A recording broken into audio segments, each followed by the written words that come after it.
I lived in Rome for many years, and while there, I would often get PITS. It's not a disease. It's an acronym that stands for people in town, family and friends visiting that I would show around the city of Rome.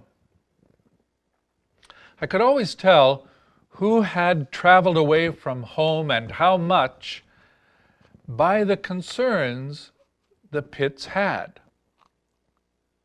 Those who traveled little or none expected a foreign land to be the same as in the USA.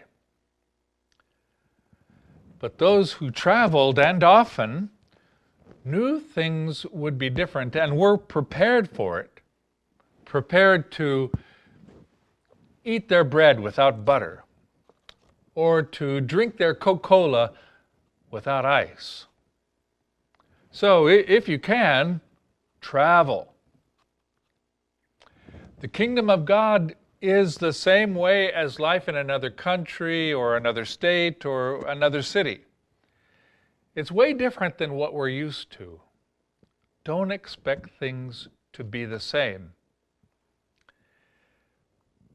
The kingdom of God is really upside down in comparison to the world in which we live, to what we're used to.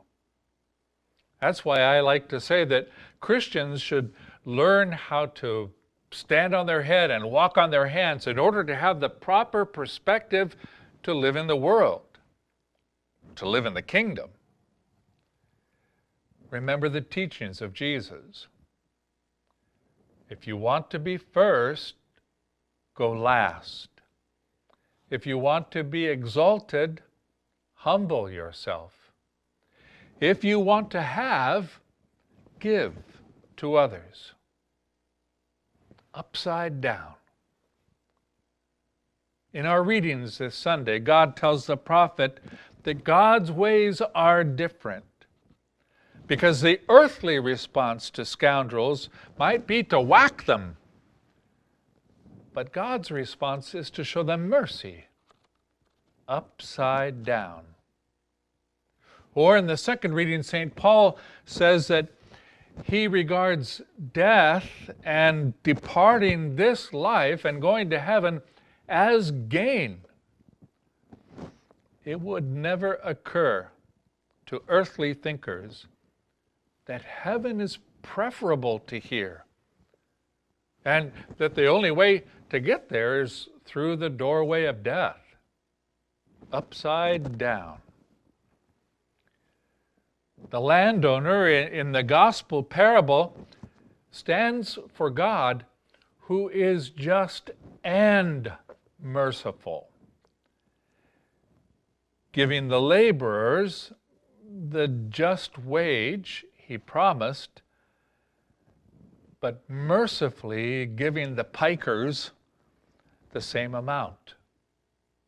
Upside down. From an earthly perspective, we might remark, the scoundrels only get what they deserve. Or, that's not fair.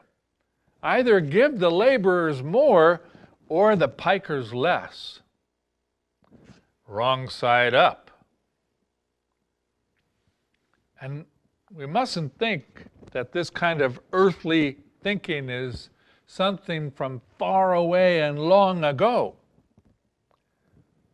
An example from today is not letting ex-felons vote. They paid their dues.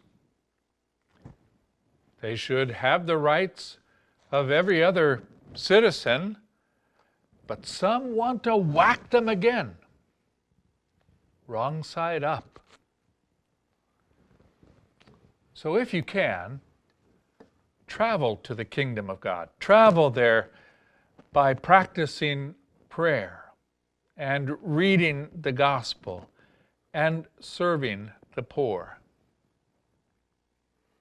Be prepared for God's ways to be way different than the world. Be prepared for there to be justice and mercy.